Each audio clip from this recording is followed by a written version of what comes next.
Haunted by a stranger. Scrolling through an old family album last week, I stumbled upon a photograph that I'd never noticed before.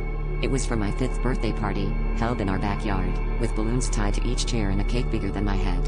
My parents stood beside me, grinning, but what caught my eye was the stranger standing at the edge of the group. He wore a dark suit, and though his face seemed familiar, I couldn't place him. I shrugged it off as a forgotten family friend, but lately, I've been seeing him out of the corner of my eye, watching me from across the street, lurking near the park bench while I jog. At first, I thought it was stress-induced paranoia, but then he showed up in other people's photos too. As the days went on, the sightings became more frequent, more unnerving. I saw him reflected in shop windows, standing at the back of the train during my morning commute, and even in the background of a selfie I took with friends. My pulse quickened every time, but when I turned to confront him, he was gone, leaving only the cold air in his wake. My friends began to notice my distracted demeanor, and I tried to explain, but it sounded absurd. How do you tell someone that a man in an old photograph is haunting you in real life?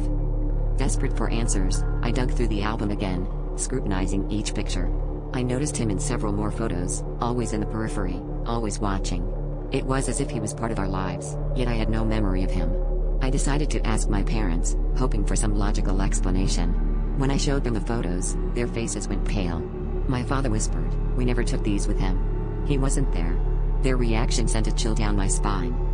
The climax came last night when I was awakened by a noise in my apartment. Heart pounding, I grabbed a flashlight and crept towards the living room.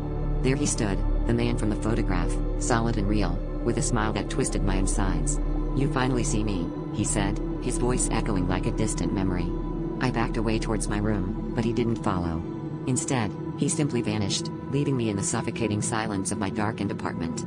I still don't know who he is or what he wants, but now I can't escape the feeling that he's woven into the fabric of my life, a phantom tethered to my reality.